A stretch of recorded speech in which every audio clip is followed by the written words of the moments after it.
दोस्तों आज की सबसे बड़ी खबर टाटा ग्रुप से निकल कर आ रही है, जिसके बाद एक बार फिर से साबित हो जाएगा कि आदरणीय रतन टाटा जी को भारत रत्न से सम्मानित करने की मांग समय समय पर क्यों उठती है और क्यों भारत की आम जनता उन्हें भारत रत्न का सबसे बड़ा हकदार समझती है। सबसे पहले तो यह जितनी बड़ी बड़ी कंपनियां हैं, बिजनेसमैन हैं, कॉरपोरेट हाउस है, यह सभी लोग अपने अमाउंट का एक छोटा सा हिस्सा चैरिटी या फिर सोशल रिस्पॉन्सिबिलिटी में खर्च करते हैं, मगर उन्हें हाईलाइट बड़े पैमाने पर किया जाता है। जबकि टाटा ग्रुप ने अपनी सोशल रिस्पॉन्सिबिलिटी बखूबी निभाई है और जितना कमाया है उससे कहीं ज्यादा तो टाटा ग्रुप ने सोसाइटी को वापस भी दे दिया है।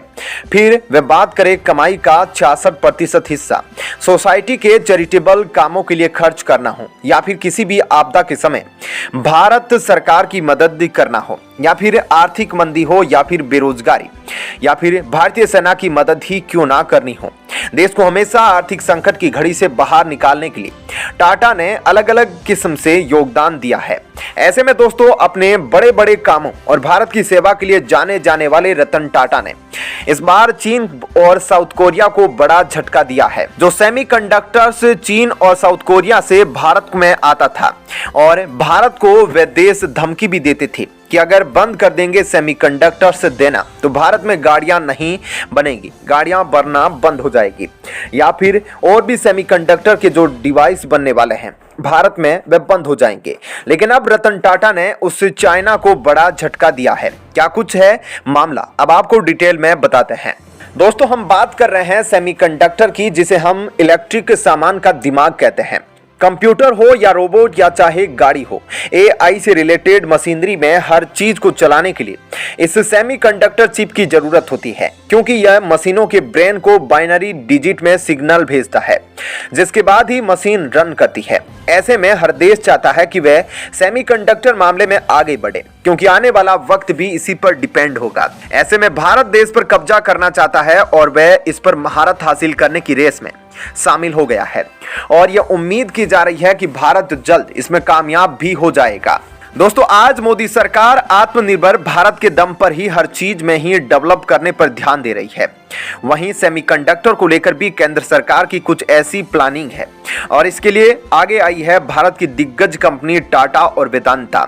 ये दोनों ही कंपनियां सेमीकंडक्टर्स की मैन्युफैक्चरिंग में सफलता हासिल करने की कोशिश कर रही है और अलग अलग प्लान के साथ मैदान में उतरी है। भारत की दिग्गज कंपनी टाटा और वेदांता आगे आए हैं। टाटा की बात की जाए तो इसके अंदर एक कंपनी है जिसका नाम है तेजस सेमीकंडक्टर, जो इस काम को बखूबी कर रही है, यानी कि जो रिसर्च और डेवलपमेंट करना है वो ये कंपनी हैंडल करेगी। ऐसे में टाटा कंपनी ने भारत में सेमीकंडक्टर्स का पहला प्लांट बनाने का प्रपोजल दिया है, जिसमें $300 मिलियन का निवेश किया जाएगा और इसमें टाटा की कंपनी तेजस और ताइवान की कंपनी मिलकर काम करेगी और ये मिलकर भारत में सेमीकंडक्टर्स बनाएंगे और इसके साथ ही वह भारत में सेमीकंडक्टर्स का मैन्युफैक्चरिंग शुरू कर देगा। दूसरी तरफ अगर वेदांता की बात की जाए तो उसने भी ताइवान की कंपनी फॉक्सकॉन के साथ कोलैबोरेशन किया है, जिसमें दोनों ने मिलकर भारत में सेमीकंडक्टर्स बनाने का प्लान बनाया है। इसमें भी R&D किया जाएगा। इसके लिए गुजरात सरकार के साथ 2 MOU साइन किए गए हैं। वहीं दोनों कंपनियां गुजरात में यह सेमीकंडक्टर संयंत्र लगाने के लिए 1,54,000 करोड़ का निवेश करेगी, जिसमें बड़ी संख्या में रोजगार पैदा होंगे। दोस्तों ऐसे में भारत स्मार्टफोन और अन्य इलेक्ट्रिक हब को स्थापित करने की योजना बना रहा है। सेमीकंडक्टर्स मैन्युफैक्चरिंग फैसिलिटी होने से देश को रणनीतिक बढ़त मिलेगी और स्थानीय कंपनियों के हितों की रक्षा भी होगी और ऐसे में सेमीकंडक्टर्स के मामले में भारत भी दूसरे देशों की तरह आगे निकल जाएगा। दोस्तों क्या कहना है आपका इस खबर पर, जरूर कमेंट करके बताएं। और अब आपको बताते हैं ऐसी ही एक और बड़ी खबर।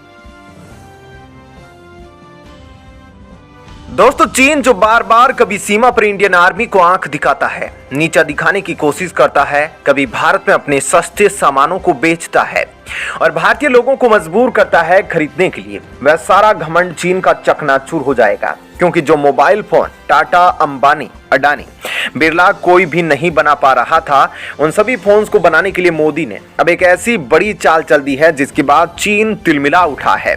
तो अब नहीं खरीदना पड़ेगा चीनी फोन और भारत में बनेंगे स्वदेशी फोन जो भी चिप सेमीकंडक्टर्स चीन के लिए जाते थे, वह कुछ भी अब चीन से नहीं लेना पड़ेगा। आखिर ऐसा क्या कुछ चल रहा है इंडियन मार्केट में जिससे मोबाइल फोन को नहीं खरीदना पड़ेगा चीन से, आपको डिटेल में बताते हैं।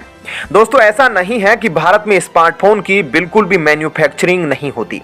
आपको बता दें कि आज 60 से ज्यादा कंपनियां भारत में मोबाइल बनाने में लगी है, लेकिन इनमें ज्यादातर विदेशी कंपनियां शामिल हैं जो भी अपनी सहयोगी कंपनी के साथ मिलकर देश में मोबाइल फोन का निर्माण कर रहे हैं।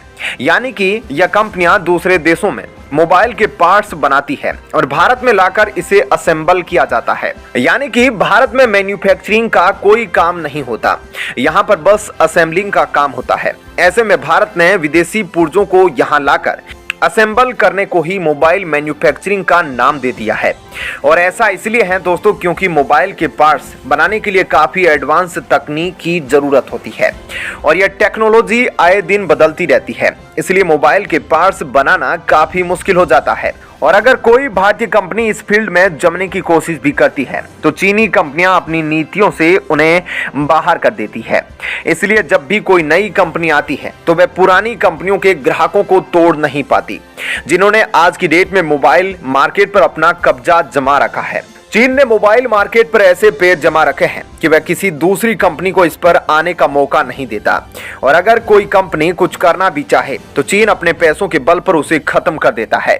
कभी तो वह अपने प्रोडक्ट की कीमतों को गिरा देता है जिससे कस्टमर उन्हें छोड़ भी नहीं पाते।